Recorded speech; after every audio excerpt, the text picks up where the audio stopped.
Welcome back, everybody. Wednesday morning show rolls on. Bison wide receiver Chris Harris going to join us in about 25 minutes. Looking forward to that.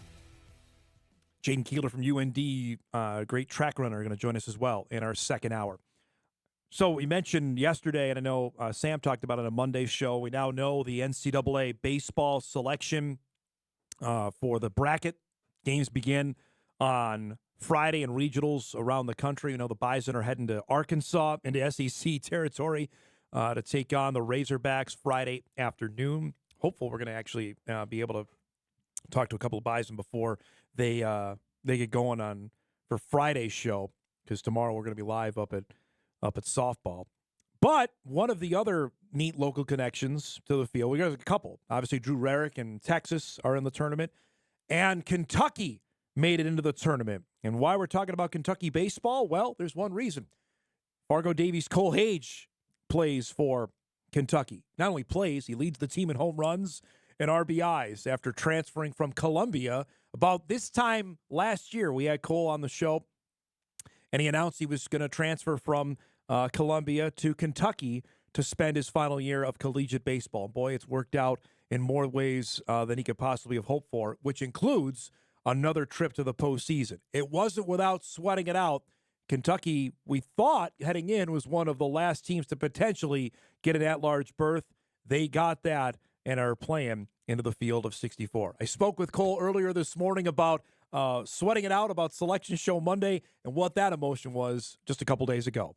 Yeah, so we actually we had no idea. We knew we were right on the bubble, which is funny because at the end we found out we weren't on the bubble. We weren't in the last four in. So we actually had a little more cushion, but yeah, we got to the last regional that we possibly could have gone to because the last two were SEC regionals, and I didn't even well, I guess I've seen this as I've attuned to it in the last couple of years, but you can't go to an SEC regional if you're an SEC team. So the last two were SEC. Well, the Clemson one came up. We're like, well, this is the last one that we have a chance to go to. And so we were nervous. And Arizona State earlier, because D1 baseball has this projection thing where they the night before on YouTube, they were going through all of it and they had Arizona State in ahead of us. And so when we saw Arizona State go, and then obviously we're the last regional, we were like, oh man, our season might be done here. And then we see Kentucky, and Kentucky, they posted the video of it, but it was just pure raw emotion. Yeah. Because obviously the suspense and everything, but obviously we almost thought that we were done with it. So it was pure joy finding out. I mean, I watched the SEC tournament game last week when you're in Alabama. I mean, when you lose, are you coming off the field thinking this might be it? Yes. And, obviously we didn't want to go out in that type of a loss. 5-1, we didn't play very well. I mean, we thought that we still have a lot more to show in our cards and everything. So I think our best baseball is still yet to play. And yeah, we definitely did not want to end that way. So we're very excited to keep going. Describe being back in the NCAA tournament. Obviously, you had some pretty good run with Columbia a couple of years ago. Now to do it all over again, what's the emotion on this? I have a little different perspective on it a little bit too. So when I went with Columbia, amazing, super excited. But when you go against these giants at Columbia, it's a little more nerve wracking. Every game is like the Super Bowl, which it's good because you're focused and all that stuff, and like it's super exciting and all that. And still super exciting from this perspective. But we faced the best teams in the country already.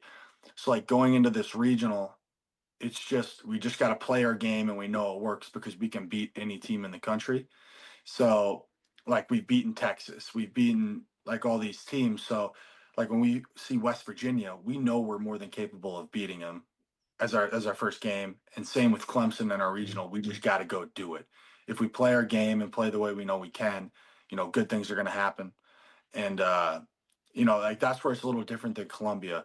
But with Columbia, it was just, I mean, both are just as exciting and ecstatic. Anytime you can go to the tournament, I mean, it's like a dream come true growing up and watching it on TV. So we spoke almost about a year ago when you made your decision. Describe how this has played out. I mean, looking stat wise and watching a few of the games, it looked like it's played out even better than you could have hoped. Is that accurate?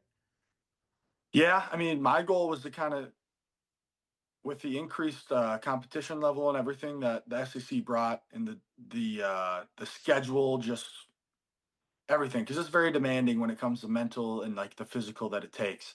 And that's exactly what I wanted. I wanted to test myself when I came here. And so my goal that I set out for this year was kind of to do the same thing that I did my last year at Columbia in terms of stats or whatever like that. And I think I did that. But the most important thing was to improve my execution and understanding of the game. And I think Coach Mingione and the staff and everyone at Kentucky has done a wonderful job with helping me improve in that aspect. So in that case, it's been unbelievable. What was the welcome to the SEC moment? Was there one to say, okay, I've played Division I baseball, but this is a little different now? Yeah, I guess seeing guys who throw 100 almost every single weekend, but I would say the welcome to the SEC wasn't even that. It was 3 weekends in. 3 weekends in when it's like, wow, like we have 10 10 total weekends of this where every single player that we see like on the mound as a pitcher or like hitter is gonna like just make you earn it. Like they're all tough. And if you get off the gas pedal for 1 second in any AB or like any pitch, because we always talk about one pitch at a time and you literally have to be focused every single pitch. Um, Good things do not happen if you let up the gas pedal. So I guess being mentally resilient enough to go every single day, like we practice almost pretty much every single day. It's just a completely different feel than what I had at Columbia, because Columbia was much more. I also had to do a lot of the academics. They're more strict about the academic hours and stuff too.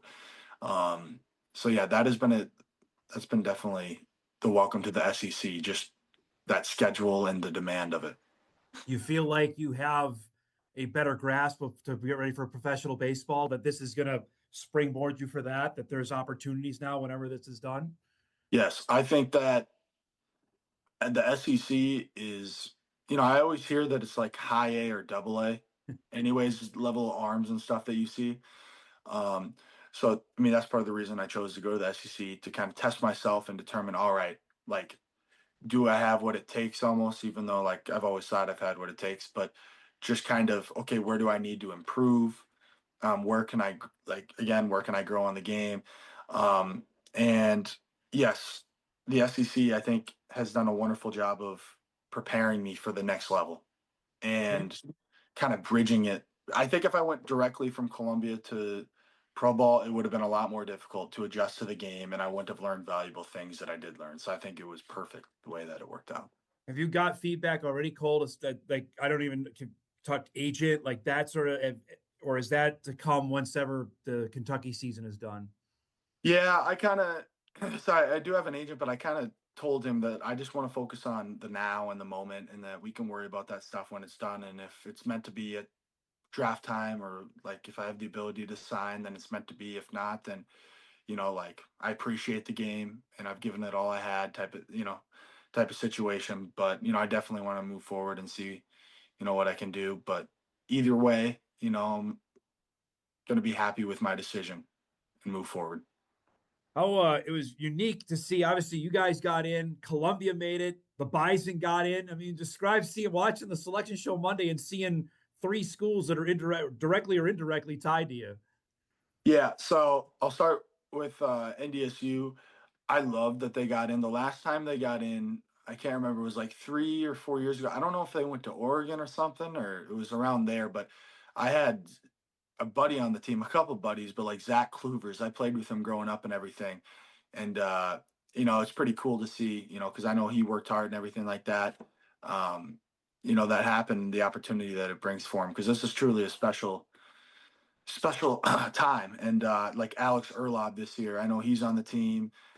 Tommy Simon, he played in the post too. Yeah. And so there's guys on the team right now that I know are going to be able to experience this, that, everyone should be able to experience. And with seeing their reactions was awesome too in their chairs. And then Columbia, seeing, I was obviously there 3 years ago, so I know exactly how that felt and like what being in that room when your name Yeah. popped up means. for a school that, just doesn't have the facilities and everything that everyone else does. And really, I think what I love most about it plays through each other and cares so much about like your teammates, and that's why they're good. And so like you saw, I don't know if you saw their reaction, but they were going crazy and freaking out. So that was another awesome thing for me to see because I still talk to four of those guys every single week at least. I mean, honestly, probably 5 to 10 different guys, like, and more that I could. So those are my brothers too. But yeah, no, just seeing all three teams get in, it's truly awesome, especially since this is my last collegiate, Yeah. Year. I know Coach Anderson made his way down. What did that mean to you when you guys during the season to see him and to still have that connection to Fargo? Yeah, so we played Texas, we played Drew that weekend, and they beat us 2-1 in the series. So hats off to Drew and them. But no, the fact that they came, they were planning it way back too. So like they were texting me, I think in like November, December, and so like it was so cool to see that because I haven't seen Coach Anderson in like 5, 6 years. And so, I mean, way too long. I wish I had seen him much more times than I have recently. I've seen Coach Gigstead at the gym actually a couple of times, so I've been able to catch up with him. But no, seeing them in Lexington and being able to catch up, and they brought their notepad. They said, "Yeah, we're going to try and take some stuff from these games too." And like, I'm always happy to like give back to them too. But they're great guys, and I think that's what I appreciate so much, and what I appreciate so much about Fargo too. I mean, everyone here who's met anyone who's come to any of these games has been, taken back by just how kind and everything that Fargo, citizens are. So Describe for guys in the South to say, "Well, there's ball players in Fargo." Have you had that conversation now on your own team this season? yeah, pretty much every single time. They don't even. I mean, there's seriously a good amount of people who don't know how to differentiate between North and South Dakota. They just kind of think it's one. Um, so we do have one guy on the team who went to South Dakota State and played baseball. His name's Nick McKay, so he has a rivalry with NDSU. But yeah, most people don't think there is baseball really in North Dakota, which is fair because some years I remember in high school, like the ice on the ground and like the snow, we really didn't start till the end of April. So we got like a month and a half of baseball. But yeah, no, pretty much. That, by the way, do you like the Mets? Is that a I am a Mets? Mets fan.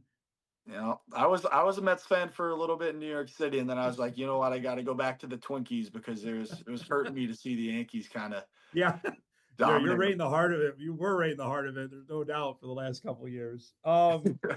Last thing before I let you go, and I really appreciate you doing this. Just how to see this all play out, and it's been a long road, man, from when you left Fargo and Davies to now. Just if I would have told you this is how it's going to play out, not knowing a pandemic is obviously going to come in and you can't play ball for a year. Just how would you describe what this experience has been like to play college baseball? Uh, Amazing. I mean, there's so many words I could come up with. They're all great. That would describe it. The I would say the people that I've met through the game and the places I've been able to go are two of the biggest reasons why I appreciate it so much. Like all those guys at Columbia, those are guys that they're going to be in my life forever. And I've learned so much from them, and then the guys here at Kentucky and the staff that the perspective it's brought me, being able to live in so many different places, work with so many different people, and continue to grow at a game that is so difficult. Baseball is such a difficult game, especially when you get, higher and higher and higher. That's how it is for every single sport. But, it can be so frustrating at times, and it reveals your character through, your failures and successes, and how failures are way more often in baseball too, like when you're hitting. And so, yeah, the journey has been remarkable, and I've learned so much, and I've changed a lot in terms of how I play, how I think, and how I'm able to communicate with people than when I was at Davies as a, you know, junior, senior. I say senior because I mean a third of the year was kind of taken away from COVID, which we didn't get to play. Coach Manson and I still get mad because we didn't get to play in that state tournament, and I we just won talked that about first that year. a few months ago when it got the 5-year anniversary because that that semifinal night, man, would have been something else. That would have been you guys, Bismarck, Jamestown, Cheyenne. That was going to be unbelievable. I know. We had Bismarck High, I believe, and they had that press Yes. the entire time. So Yes. I know I would have gotten pretty winded pretty quick, but I would have found a way. I would have dug something out of me to be able to keep on going. So yeah, I know it's crazy to like look back and like fathom how long ago that was. Because I still feel sometimes like, like I just got out of high school, because like obviously I just enjoy playing sports and, the ability to do what I do so much. And, I know that obviously now it's time to, either pro ball or like, let's get things moving to the next chapter. Start life, right? Right. But it definitely has been an unbelievable ride. And I'm so grateful that I've been able to do this. Conversation I had this morning with Cole Hage from Fargo Davies and now Kentucky as they'll open up the NCAA tournament coming up on Friday. Good stuff there. Appreciate him giving us a few minutes before they actually hit the road. We're overdue for our final break here. We'll come back. We'll wrap up hour one. Chris Harris, Bison wide receiver, coming up in our second hour. Hot Mic rolls on a Hump Day Wednesday. We're back after this.